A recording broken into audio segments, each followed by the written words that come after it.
20 de febrero de 1943. Muy por encima de Guadalcanal, el teniente Jimmy Collins de Iowa alineó la mira de su P-40 con un caza japonés Oscar que volaba apenas unos 180 metros delante. Su mira reflectora proyectaba un pequeño punto anaranjado y constante.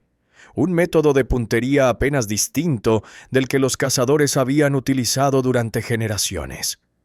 Collins colocó el punto luminoso justo sobre el fuselaje del Oscar y abrió fuego. Ráfagas de balas calibre 50 rasgaron el aire, pero pasaron inofensivas detrás del caza japonés, errando por casi 10 metros. El piloto enemigo rodó bruscamente y desapareció en el azul. Collins no se dio cuenta de que estaba enfrentando un problema de física a más de 320 kilómetros por hora. En el breve medio segundo que tardaron las balas en recorrer esa distancia, el Oscar ya se había desplazado más de 50 metros hacia un costado. A comienzos de 1943, menos del 5% de los pilotos de caza estadounidenses habían logrado una sola victoria aérea. Disparaban hacia donde sus enemigos habían estado, no hacia donde estarían.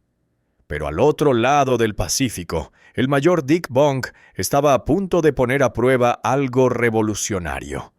Un cerebro mecánico capaz de resolver 60 ecuaciones por segundo, incluso mientras soportaba una fuerza de 4G en pleno combate.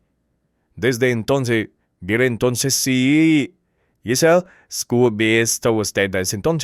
los pilotos ya no apuntarían a los aviones visibles, sino a fragmentos de cielo vacío, a fantasmas invisibles que aún no habían aparecido. Esa extraña máquina se encargaría de las matemáticas, transformando esos fantasmas en una realidad letal. En aquella calurosa mañana de febrero de 1943, el aire tropical de Guadalcanal se pegaba al mono de vuelo del teniente Collins mientras subía a la cabina de su P-40 Warhawk. Con 23 años, aquel muchacho de granja de Iowa ya llevaba 8 meses en el Teatro del Pacífico, realizando misiones de combate sobre las Islas Salomón, donde las fuerzas estadounidenses trituraban lentamente a los defensores japoneses contra el coral. Collins poseía todo lo que un buen piloto de caza necesitaba: nervios firmes, reflejos agudos y ese instinto mecánico que había desarrollado reparando tractores desde los 14 años. Lo único que le faltaba era una victoria confirmada. La reunión informativa de esa mañana había sonado rutinaria. Se esperaban bombarderos enemigos sobre el aeródromo Henderson alrededor del mediodía, escoltados por cazas Oscar procedentes de Rabaul. Collins fue asignado como punto de ala del capitán Martínez, encargado de mantener una formación cerrada mientras los pilotos veteranos disparaban. Era un papel que había aprendido a detestar, viendo cómo otros obtenían victorias mientras él simplemente volaba en apoyo y trataba de mantenerse con vida. Pero ese día se sentía distinto. Martínez había sido puesto en tierra por disentería, dejando a Collins a cargo de su propia sección por primera vez.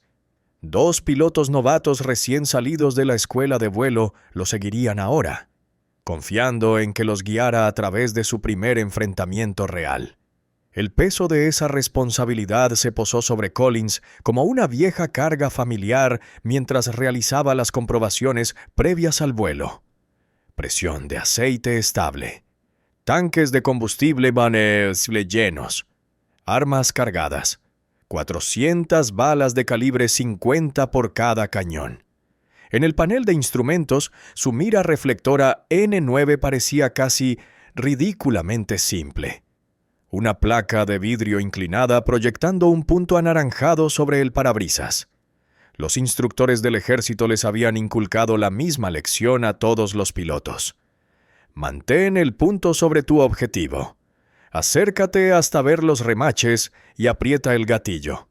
Era la misma idea detrás de las miras de hierro de los fusiles y de los puntos de mira de las escopetas.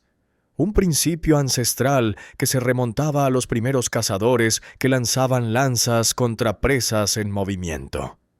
A las 11:30, el radar detectó la formación enemiga. 18 bombarderos japoneses escoltados por 12 cazas, Oscar, aproximándose desde el noroeste a una altitud de más de 4.500 metros. Collins lideró su escuadrilla desde la pista metálica de Henderson Field, ascendiendo con fuerza hacia el cegador cielo tropical. Sus manos se movían por instinto sobre los controles. Mezcla rica, paso de hélice fino, con puertas abiertas para mantener fresco el motor Allison en el aire cada vez más delgado. La intercepción se produjo a unos 30 kilómetros al norte de la base. Él los vio primero.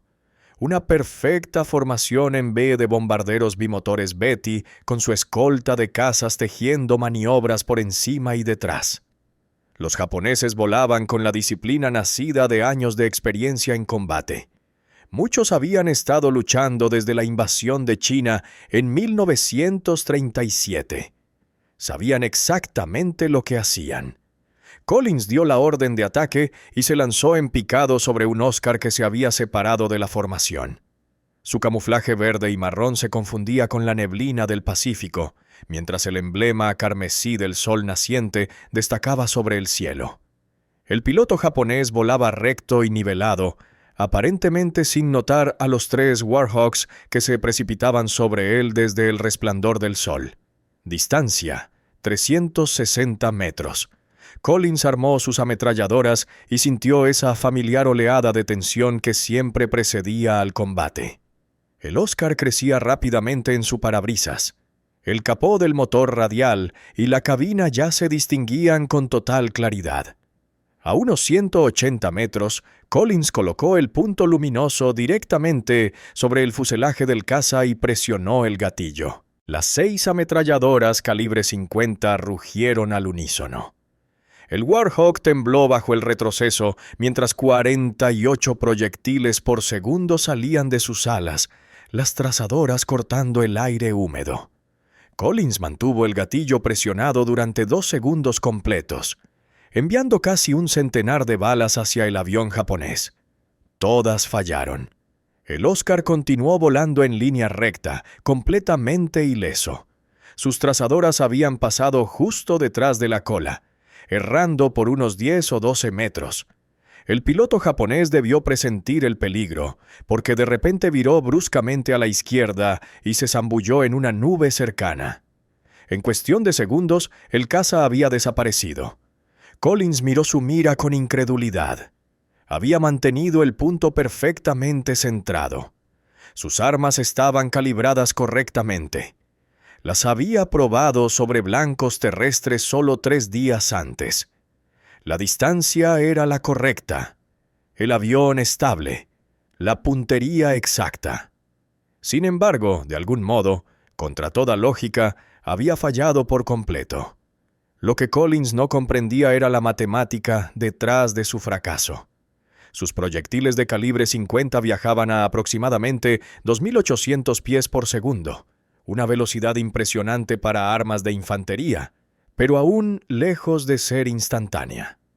En el medio segundo que tardaron esas balas en cubrir los 200 yardas, el Oscar ya se había deslizado cerca de 180 pies hacia un lado a su velocidad de crucero, que rondaba las 250 millas por hora. Collins había apuntado hacia donde el enemigo estaba, no hacia donde estaría cuando llegaran los proyectiles. A ese desajuste se le daba un nombre: error de deflexión. Era el mismo principio que obligaba a los cazadores de patos a llevar su blanco por delante. Los escopeteros barrían por delante de las palomas de arcilla, y los artilleros navales calculaban rumbo y distancia antes de cada disparo. Pero en el cielo, a velocidades de guerra y con aviones que maniobraban en 3 dimensiones, las matemáticas se volvían demasiado complicadas para que cualquier cerebro humano las resolviera en tiempo real. Collins no estaba solo en su frustración. Al otro lado del Pacífico, innumerables pilotos de caza estadounidenses estaban descubriendo la misma verdad incómoda. Escuadrón tras escuadrón regresaba con registros de artillería lamentables. Hombres volvían de las misiones, habiendo gastado hasta la última bala sin conseguir un solo impacto. La filmación de las cámaras de tiro mostraba con crudeza la magnitud del problema. Cazas estadounidenses disparando a aparatos japoneses y fallando por distancias escandalosas. Sus balas cortando el aire inocente donde las presas habían estado segundos antes.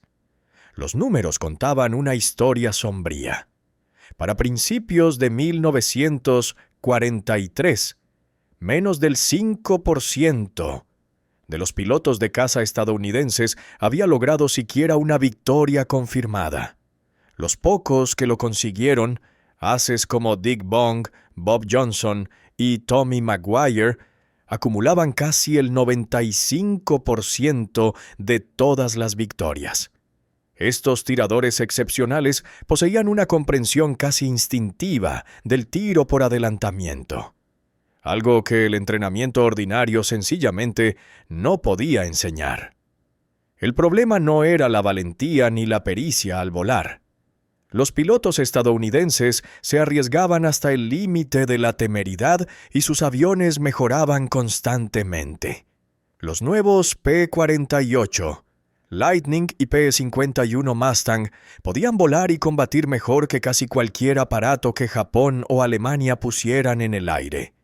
Pero toda esa superioridad no valía nada si los pilotos no lograban alcanzar a sus objetivos.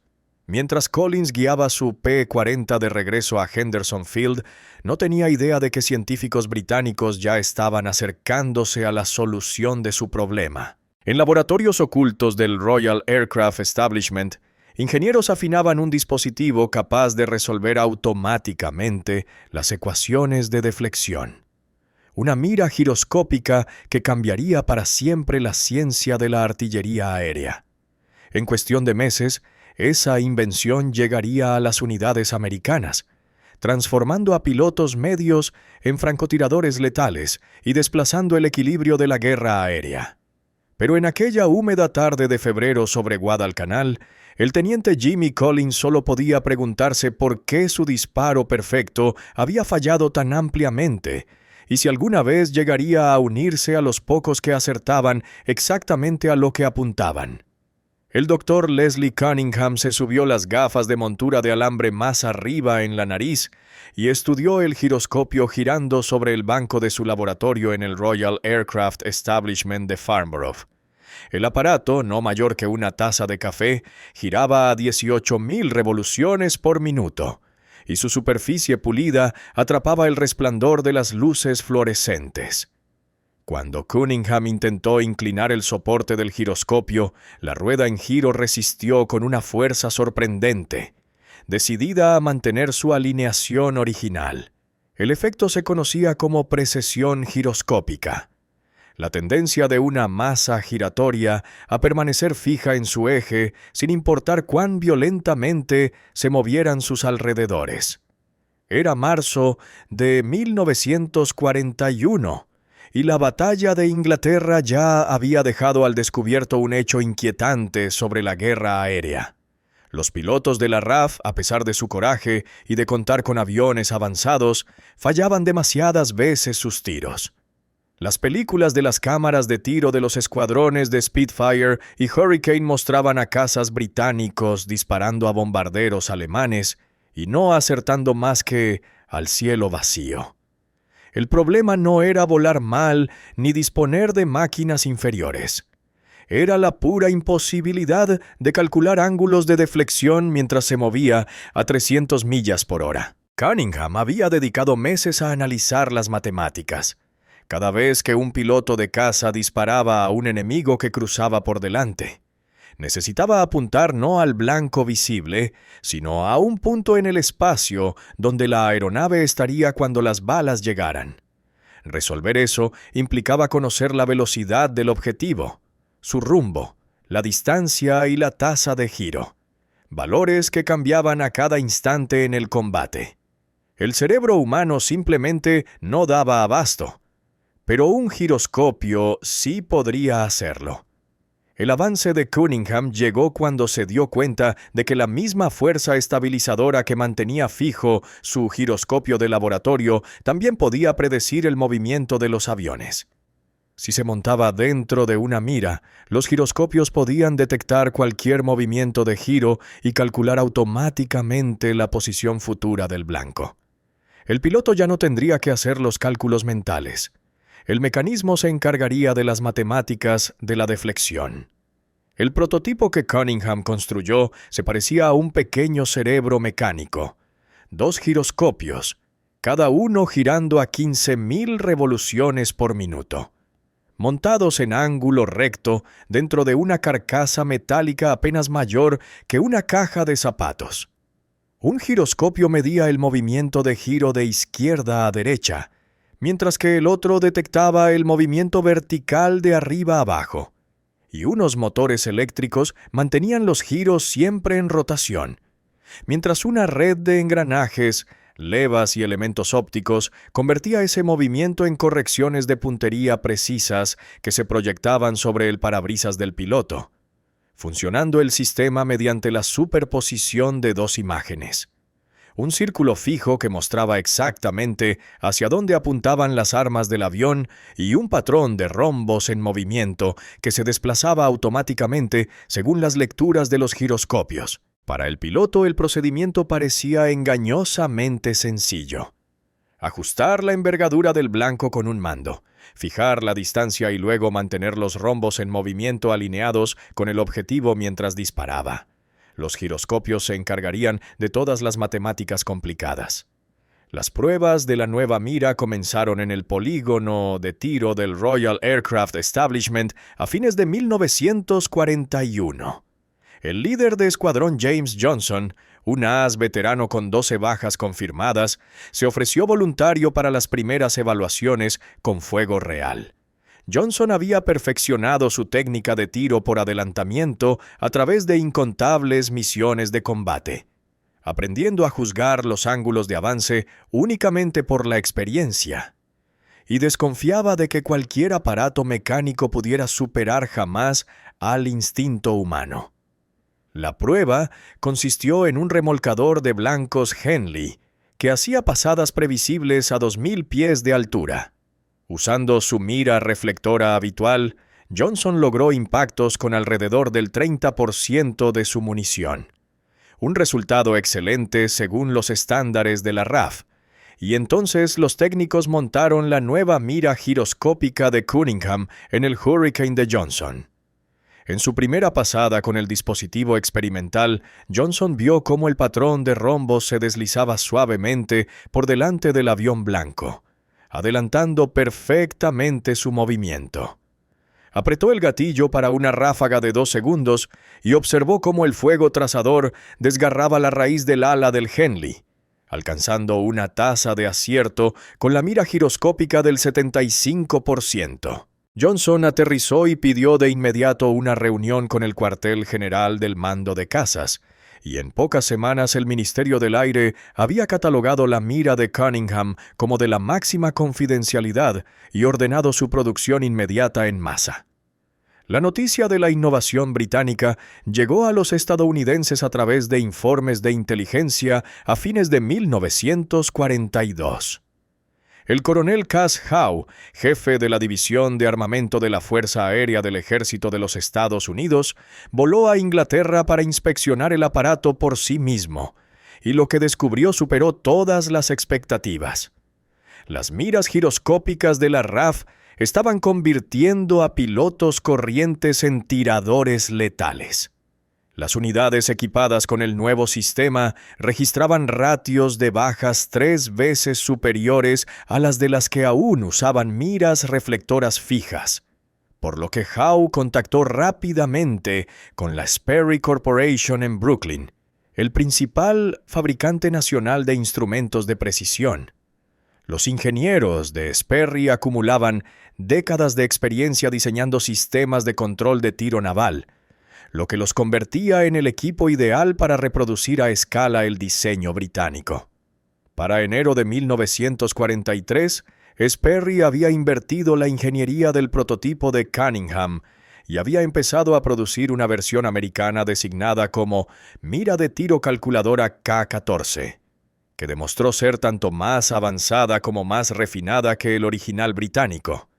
Los ingenieros de Sperry habían optimizado el sistema giroscópico, reduciendo su peso de 18 libras a 13 y mejorando su fiabilidad mecánica.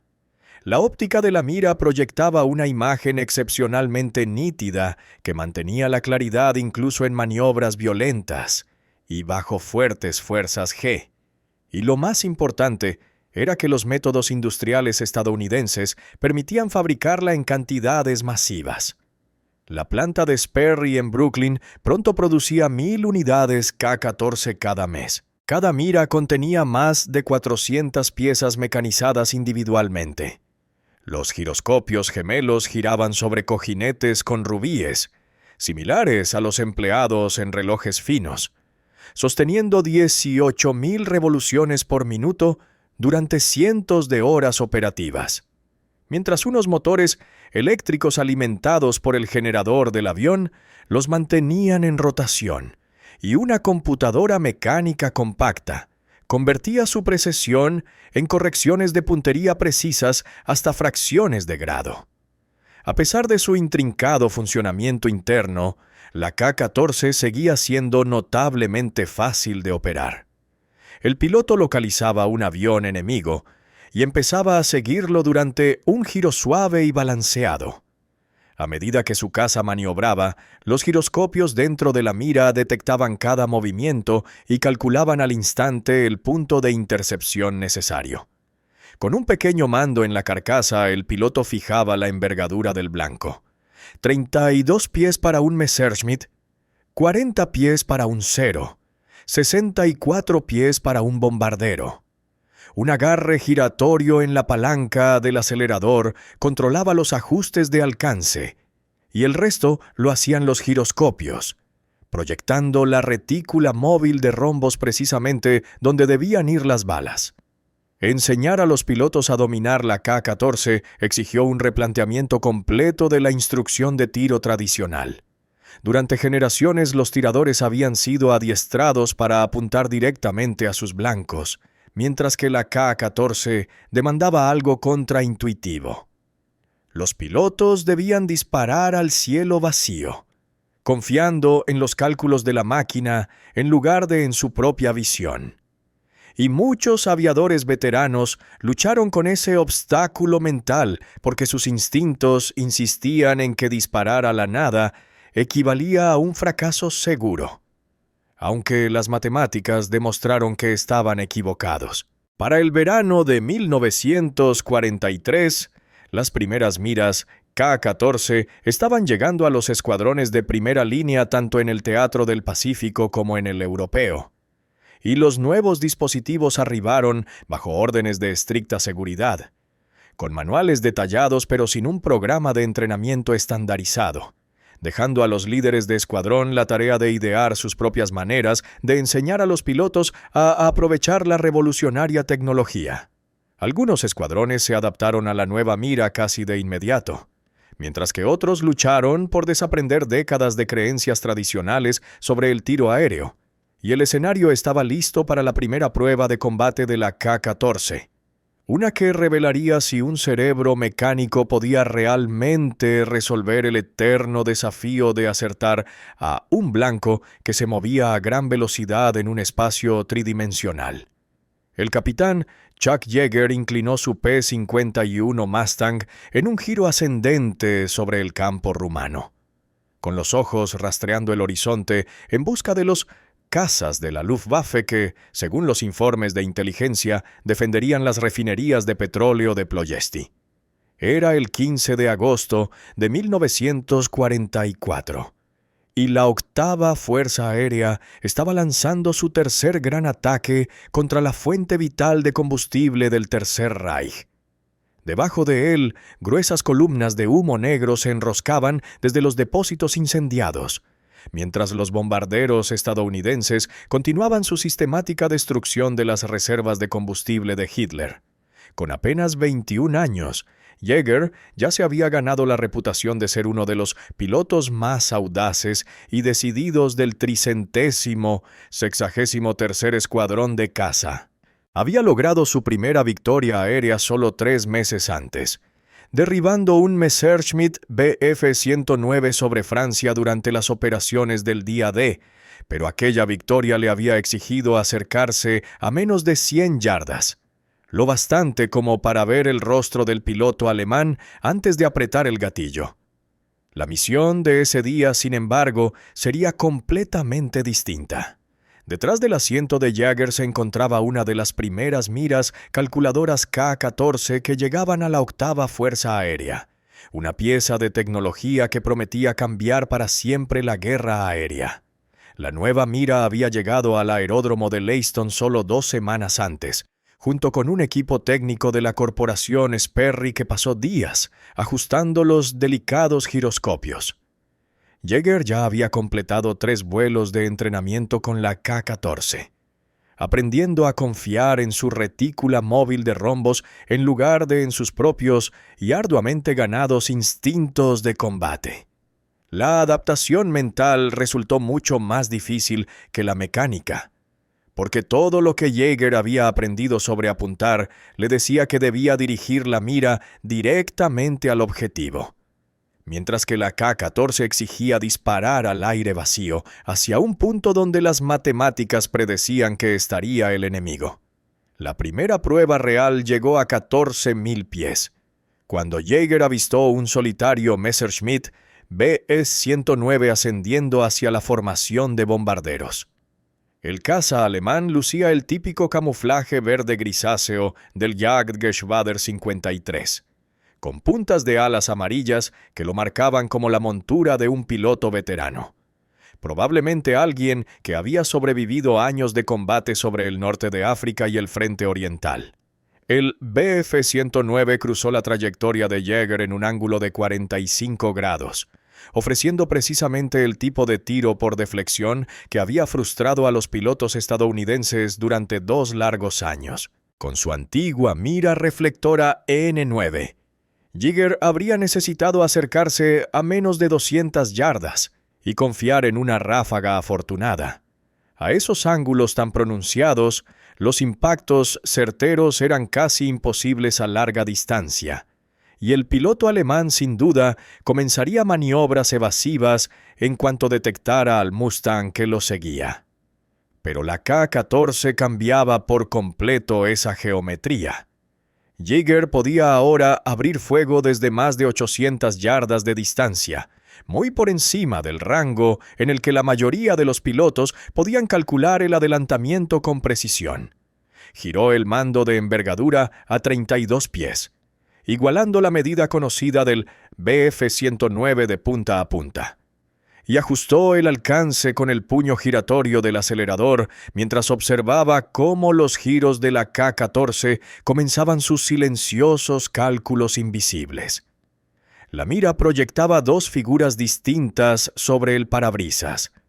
Un círculo fijo que mostraba dónde estaban realmente apuntadas sus ametralladoras calibre 51 rombo móvil que se deslizaba suavemente por delante del enemigo, como una predicción mecánica de lo que estaba a punto de ocurrir.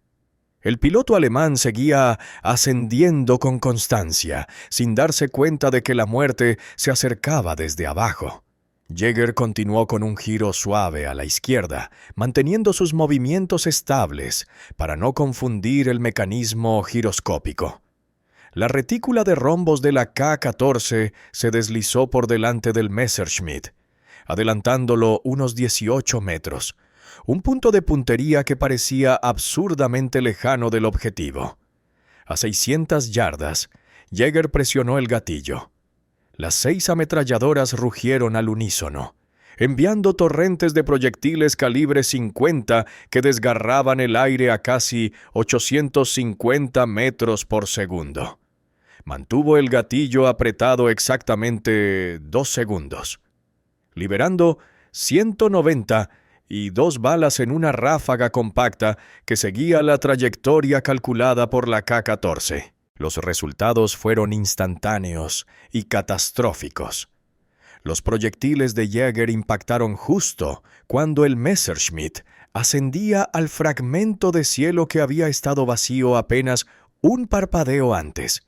Las balas perforantes destrozaron el capó del motor, mientras las incendiarias prendían fuego a las líneas de combustible y a los sistemas hidráulicos. El ala izquierda del Bf-109 se dobló hacia arriba al ceder su estructura interna, y todo el caza comenzó a caer girando hacia los campos de abajo. Jäger observó cómo el piloto alemán se eyectaba, y su paracaídas blanco se abría sobre el paisaje verde de Rumanía. Todo el combate duró apenas 12 segundos, desde el primer avistamiento hasta la confirmación de la baja. La mitad del tiempo de sus victorias anteriores y al doble de distancia. Aún más impresionante fue la eficiencia.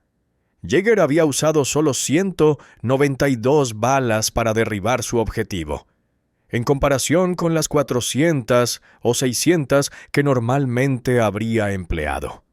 En toda la octava Fuerza Aérea la mejora fue asombrosa. Los escuadrones equipados con miras K-14 informaban de un descenso del 60% en el consumo de munición y de un aumento casi del doble en las bajas confirmadas. El 350º grupo de caza, apodado los Oxford Boys, vio cómo su número mensual de derribos aumentaba de 15 a 35 tras adoptar las nuevas miras. Aún más revelador fue que la proporción de pilotos que lograban victorias pasó del habitual 5% a casi 20%. El coronel Hubert Zemke, oficial al mando del 56º Grupo de Caza, dedicó el verano de 1944 a compilar informes detallados sobre la efectividad de la K-14. Los pilotos equipados con la mira calculadora estaban promediando 2,2 derribos por misión, frente a solo 0,8 de quienes aún usaban miras reflectoras tradicionales, y la diferencia era aún mayor en los enfrentamientos a larga distancia, más allá de las 400 yardas, donde los sistemas antiguos se volvían casi inútiles mientras la K-14 seguía ofreciendo una precisión extraordinaria. El efecto psicológico sobre los pilotos de la Luftwaffe fue inmediato y profundo. Los informes alemanes posteriores al combate comenzaron a describir una precisión inquietante en los cazas estadounidenses, con pilotos veteranos relatando enfrentamientos en los que el enemigo parecía anticipar cada maniobra que ellos intentaban. El Oberst Johannes Steinhoff, un as con más de 100 victorias acreditadas, anotó en su diario: «Los americanos disparan al aire vacío, y sin embargo, cada bala da en el blanco. Es como si poseyeran una clarividencia sobrenatural».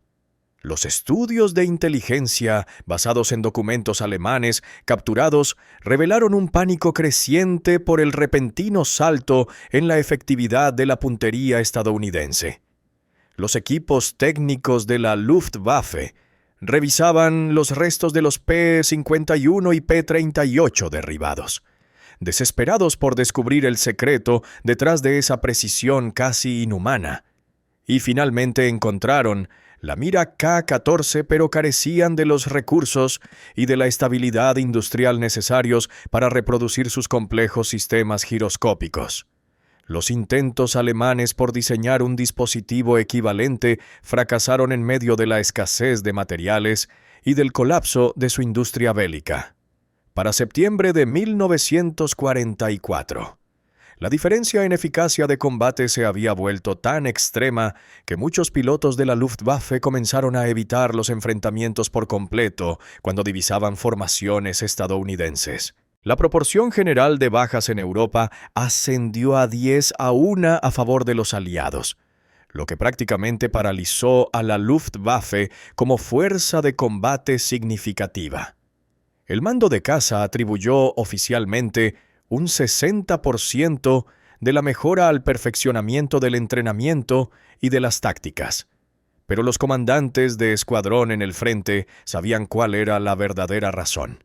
La mira calculadora K-14 había convertido a aviadores corrientes en tiradores expertos.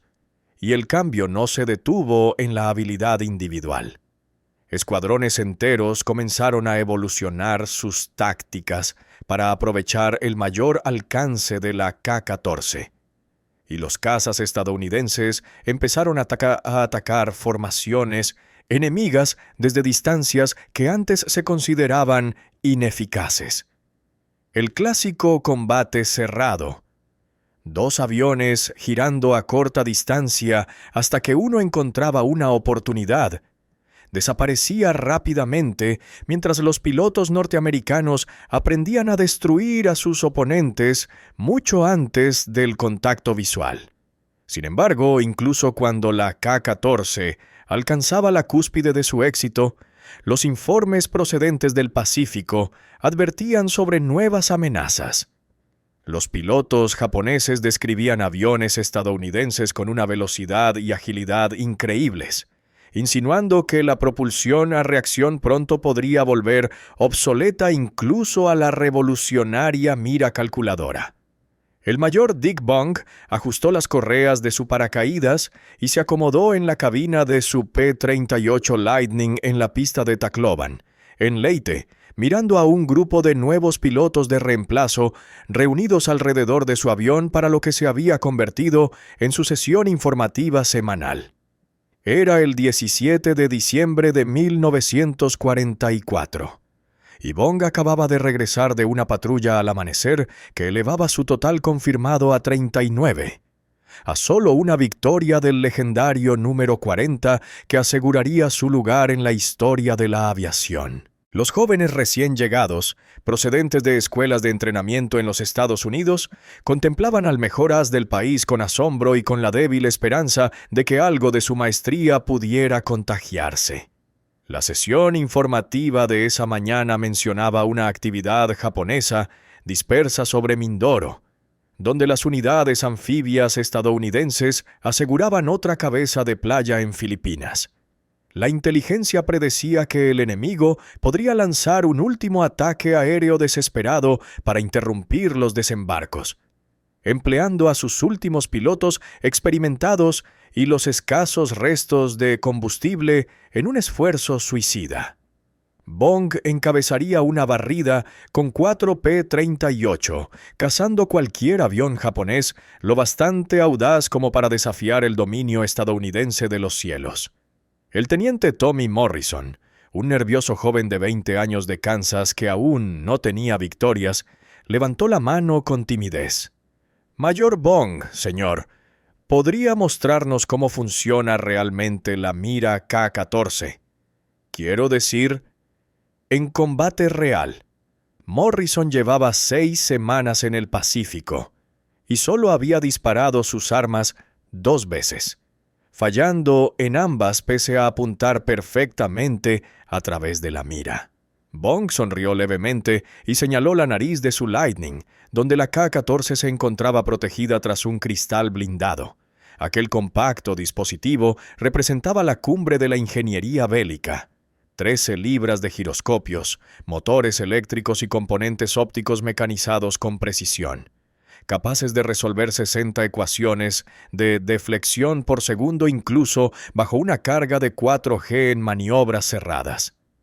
«La mira no te convierte en mejor piloto», dijo Bong con calma. «Solo hace que sea imposible equivocarse con las matemáticas».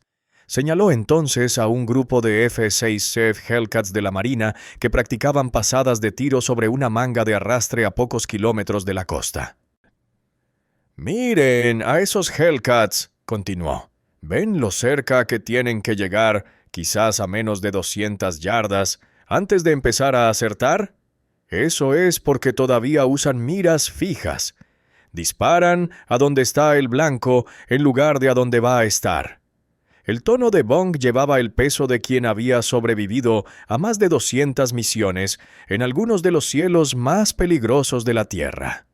La demostración real llegó antes de lo esperado.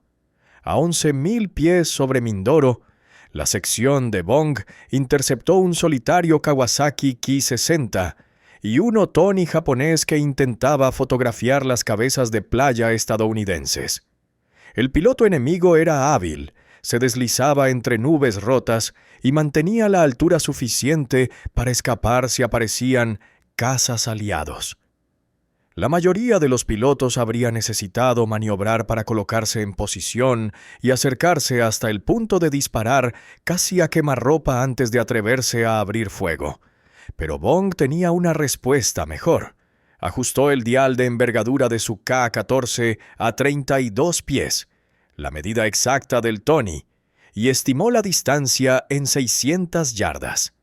La mira giroscópica comenzó de inmediato a seguir la trayectoria transversal del caza japonés, proyectando su retícula de rombos móviles unos 12 metros por delante del avión enemigo. Para los jóvenes pilotos que volaban detrás de Bong, parecía que disparaba a la nada, al cielo vacío. El piloto del Tony, al percibir el peligro, tiró bruscamente del mando para iniciar un ascenso empinado hacia la derecha. Esa maniobra habría arruinado cualquier intento de puntería convencional, obligando al atacante a reposicionarse para otra pasada. Pero los giroscopios de la K-14 registraron al instante el cambio en la velocidad de giro y recalcularon automáticamente el punto de mira. El patrón de rombos de Bong se deslizó con suavidad por delante del Tony que ascendía, adelantándose ahora casi 25 metros. Apretó el gatillo y disparó una ráfaga de 3 segundos con sus 4 cañones de 20 milímetros y sus 4 ametralladoras calibre 50. Los proyectiles más pesados de los cañones y las balas más ligeras de las ametralladoras seguían trayectorias algo diferentes, pero la K-14 ya había calculado el punto exacto de convergencia para ambas armas. 112 disparos salieron del P-38 de Bong en un flujo perfectamente concentrado, trazando una curva en el aire húmedo como una profecía mecánica de muerte.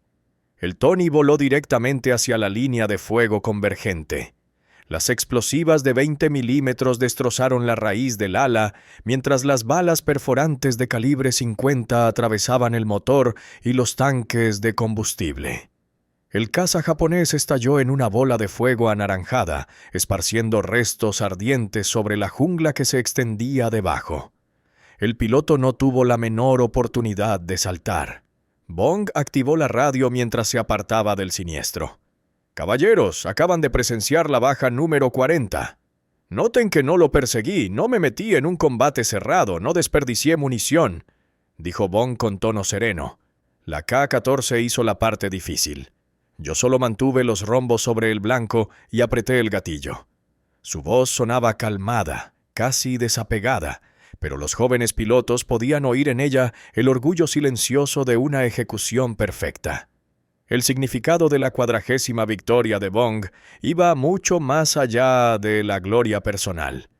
Se había convertido en el primer piloto estadounidense en alcanzar esa cifra histórica, superando incluso a los mejores ases alemanes y japoneses de los primeros años de la guerra. Más importante aún, su logro demostraba que la mira calculadora K-14 podía transformar el combate aéreo de un arte instintivo en una ciencia precisa. El sentido natural de Bong para el tiro por deflexión, perfeccionado durante años de caza en su granja de Wisconsin, ya era letal por sí mismo. Pero la mira calculadora convertía esa precisión en algo enseñable, repetible por pilotos comunes. El impacto estadístico fue asombroso. Las unidades equipadas con la K-14 comenzaron a registrar proporciones de derribos que superaban todo lo que los estrategas anteriores a la guerra creían posible. El 475º grupo de caza que volaba P-38 en Filipinas alcanzó una proporción de 20-1 frente a las unidades aéreas japonesas restantes. El 357º grupo de caza en Europa informó de un éxito casi idéntico contra la Luftwaffe. Pilotos que antes luchaban por derribar un solo enemigo se convertían en ases en pocas semanas tras recibir la nueva mira. El capitán Bob Johnson, segundo as más destacado del teatro europeo con 27 victorias confirmadas, había despreciado al principio la K-14 como un artilugio innecesario. Johnson había refinado su puntería mediante innumerables misiones, confiando en la intuición y la experiencia para calcular los ángulos de adelantamiento, y la idea de confiar en una máquina por encima de sus propios instintos le parecía absurda a un hombre que había sobrevivido únicamente gracias a su destreza y reflejos. Pero tras volar una sola misión con la mira calculadora, en la que consiguió 3 derribos en una sola salida sobre Berlín, Johnson se convirtió en uno de sus defensores más entusiastas. «Esa cosa tiene mejor vista que yo», dijo a sus compañeros de escuadrón. «Yo alcanzo a ver lo que el objetivo está haciendo ahora, pero la mira ya sabe lo que va a hacer después». El cambio de opinión de Johnson reflejaba el de muchos pilotos veteranos en ambos frentes. El escepticismo inicial se transformó en entusiasmo en cuanto experimentaron la precisión de la K-14 en combate real. Los efectos psicológicos sobre el enemigo fueron igual de intensos. Los pilotos japoneses empezaron a describir a los cazas estadounidenses con una precisión casi sobrenatural, afirmando que sus oponentes podían anticipar cada maniobra evasiva. Las transmisiones de radio interceptadas revelaban un miedo creciente entre los aviadores nipones, muchos de los cuales evitaban enfrentarse a formaciones estadounidenses, incluso cuando las superaban en número. A finales de 1944, la combinación de miras K-14 y un entrenamiento mejorado había aplastado prácticamente la resistencia aérea japonesa en Filipinas. Los aviones enemigos rara vez se aventuraban cerca de las líneas estadounidenses, y cuando lo hacían, los combates eran breves y devastadoramente desequilibrados. Los pocos veteranos sobrevivientes de la Armada Imperial, hombres que habían luchado en Pearl Harbor y Midway, se encontraron impotentes ante cazas estadounidenses capaces de alcanzarlos desde distancias que antes se consideraban seguras. Sin embargo, incluso cuando la K-14 alcanzaba el punto culminante de su dominio, surgían inquietantes informes procedentes de Europa. Los cazas a reacción alemanes aparecían en número creciente sobre el Reich, máquinas tan rápidas que ni siquiera la mira calculadora lograba determinar el adelantamiento correcto. La era de la mira giroscópica tocaba a su fin justo cuando había alcanzado su perfección. El mayor Dick Bong cruzó la plataforma de hormigón de las instalaciones de Lockheed en Burbank la mañana del 6 de agosto de 1945, con las botas de vuelo resonando suavemente sobre el pavimento húmedo que aún brillaba bajo la luz tenue del amanecer californiano, después de la lluvia nocturna. El elegante P-80 Shooting Star que lo aguardaba representaba todo lo que los cazas con hélice de la Segunda Guerra Mundial habían dejado de ser. Sin hélice giratoria, sin rugido de motor radial, sin la familiar vibración de los pistones en movimiento. Solo el murmullo constante de un empuje a reacción puro, capaz de llevar un avión más allá de las 500 millas por hora. A los 25 años, Bong era mucho más que el as estadounidense con 40 victorias confirmadas. Era el símbolo viviente de la edad dorada del combate aéreo. Un muchacho de granja de Wisconsin que había dominado el arte letal de la guerra tridimensional mediante una mezcla de instinto, experiencia y tecnología de vanguardia.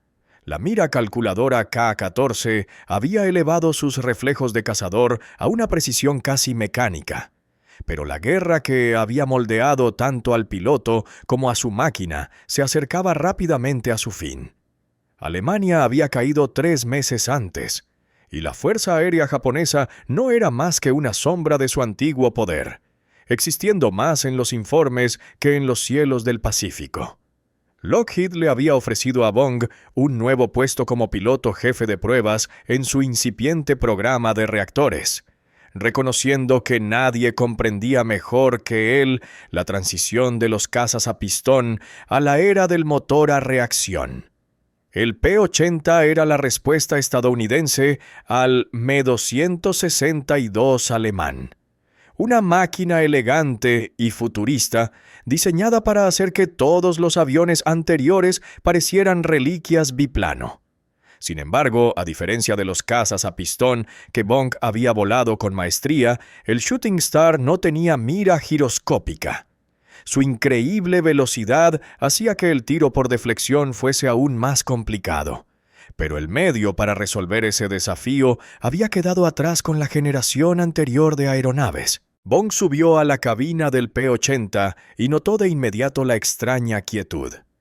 No había vibración, ni el rítmico retumbar del motor, solo el sonido suave del turborreactor Allison G-33 girando hasta alcanzar un ralentí estable.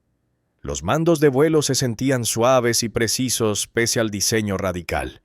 Y la vista desde la cúpula transparente superaba todo lo que había conocido en su P-38 Lightning. Aún así, volar sin el resplandeciente patrón de rombos de la K-14 le resultaba inquietante, como si le faltara el compañero silencioso que antes había guiado cada disparo. El despegue desde la pista de Burbank fue engañosamente suave.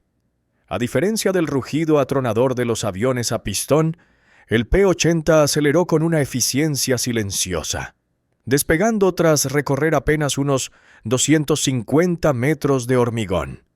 Bong retrajo el tren de aterrizaje y sintió cómo las líneas aerodinámicas limpias del avión lo elevaban en un ascenso que ningún aparato con hélice podría igualar. A 10.000 pies niveló el vuelo y comenzó las pruebas de maniobrabilidad. Sorprendido por la capacidad de respuesta del reactor incluso a velocidades superiores a las 450 millas por hora. Pero el rendimiento revolucionario del Shooting Star traía riesgos igualmente inéditos. Su sistema de combustible era más complejo que cualquiera que Bong hubiera encontrado antes, exigiendo una coordinación precisa de bombas y depósitos para mantener el funcionamiento constante del motor. A diferencia de los motores a pistón, que podían planear distancias considerables al perder potencia, un reactor como el del P-80 se convertía en poco más que un dardo metálico una vez que dejaba de producir empuje. Los asientos eyectables aún estaban en fase experimental, ofreciendo más peligro que salvación. Y cualquier fallo a baja altitud casi siempre resultaba fatal. Exactamente a las 2:30 de la tarde, la bomba principal de combustible del P-80 falló sin previo aviso. Bong percibió el suave silbido del motor a reacción titubear cuando la presión del combustible cayó por debajo del nivel crítico. Calculó que tal vez le quedaban 30 segundos de empuje, apenas lo suficiente para intentar un aterrizaje planeado en Burbank si cada decisión y cada movimiento eran perfectos.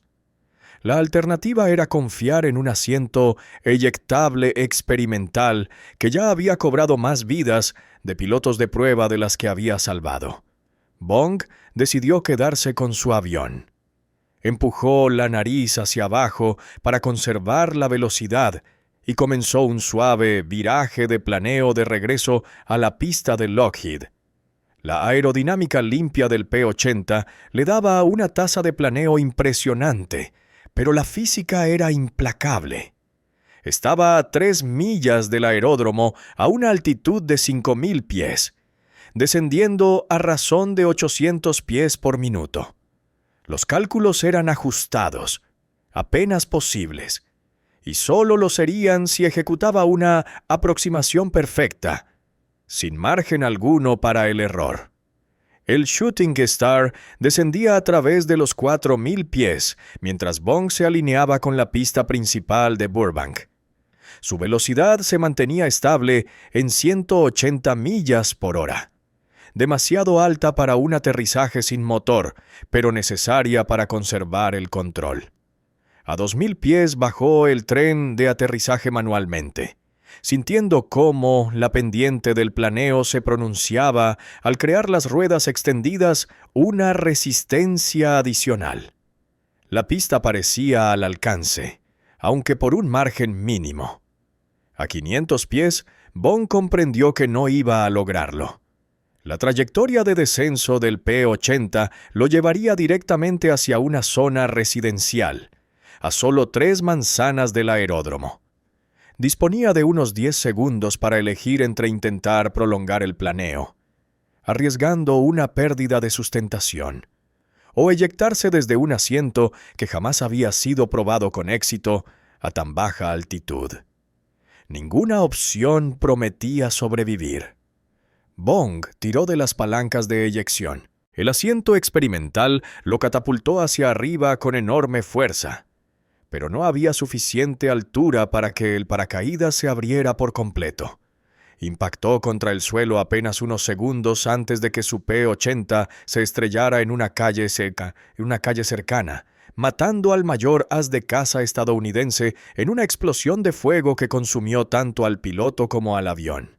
Ese mismo día, a más de 12.000 kilómetros de distancia, la bomba atómica cayó sobre Hiroshima. El peso simbólico de la muerte de Bond se propagó por toda la aviación estadounidense.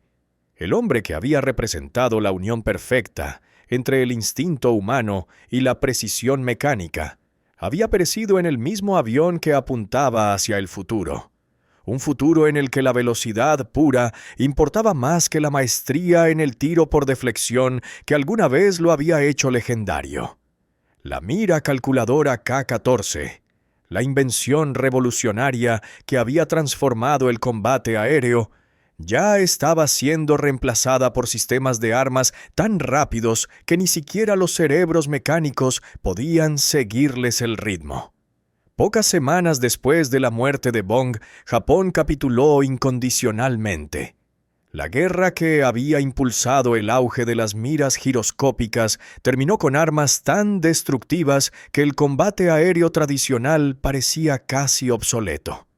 Las bombas atómicas lanzadas desde bombarderos a gran altitud amenazaban con volver irrelevantes a los cazas, mientras la llegada de la propulsión a reacción introducía desafíos tácticos que la tecnología anterior no podía resolver.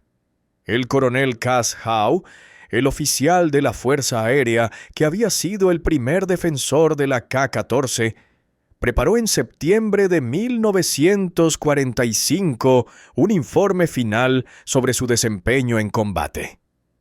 Los números eran extraordinarios.